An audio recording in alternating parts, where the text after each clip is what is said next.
family, Pastor Mel here again, and I'm super excited because we made it through week 1, and now we are at the beginning of week number 2 in the study of the Prosperous Soul, so well put together by Dr. Trimm. I hope by now you've already purchased your book. You should have your book.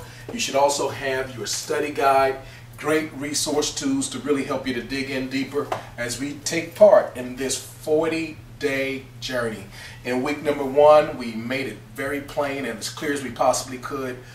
Real prosperity, soul prosperity, begins with a prosperous soul from the inside out. So we laid down the foundation in week 1 and we called it spiritual prosperity.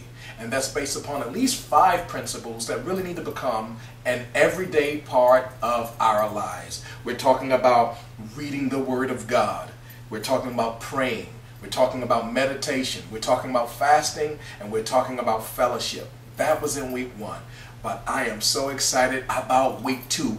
Once you begin building that spiritual foundation, now it's time to move on up. Remember, a house is not just a foundation. There are other things in a house. We also need intellectual prosperity.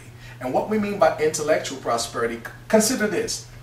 God has given us so many great gifts. And one of the greatest gifts that He's given us is the ability to think. Our minds, our reasoning ability, our mental faculties. Powerful, powerful gift that God has given us when He has given us the mind, the intellect. So we're really looking at week number 2, intellectual prosperity. Gone should be the thinking that we think that when a person is a person of faith and a very spiritual person, that means they're not an intellectual person.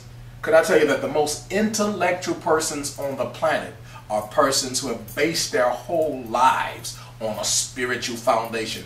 How intellectual could you be if you don't understand spiritual things? Because those things are the most permanent, the most eternal facts in life. No, you can't see them, but real intellect sees what others do not see.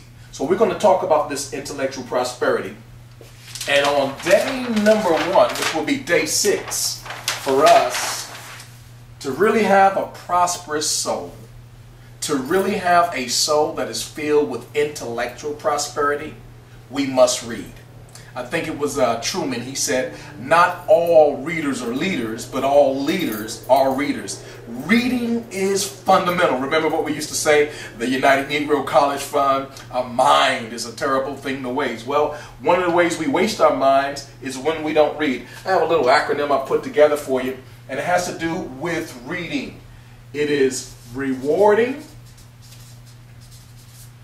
empowerment, and development.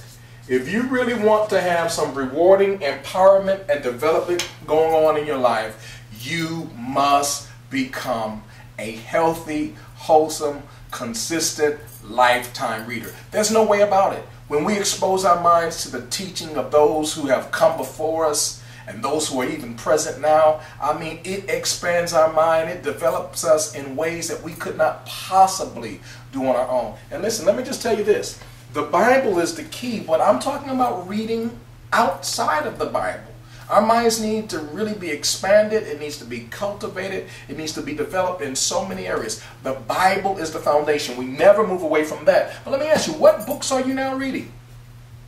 What books have you already read in years past? For different purposes, that you might develop insight, that you might develop inspiration, that you might develop expertise in so many different areas that has to do with your career, your work, your family life. So many ways we improve our own lives when we become lifetime readers. Could I give you a challenge this season, this new year? Here we are in January of 2016, if you're seeing this for the first time.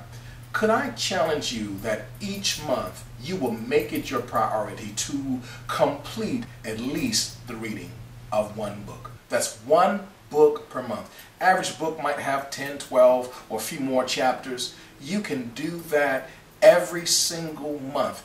1 book per month. So you need to go ahead and write down on your list, go to the library, go to the Amazon bookstore, wherever you need to go, download it on your Kindle, do a search, pick out, select 12 books that you want to complete for the year of 2016. Make sure it goes in line with your vision. Make sure it fully supports your goals. Make sure it's going to add to you the type of substance that you need in your 2016 year. Expose yourself to the great teaching, the insights, and the inspiration of masters, coaches, and experts in various fields of study. And I guarantee you, you will be the better person for it. When you think about it, here's what happens. When we don't read, we die. It's just like what happens when you don't eat physically. When you don't eat physically, it's just a matter of time before the body has to give up the ghost. You can't live without food. In the same way, our minds cannot live without food.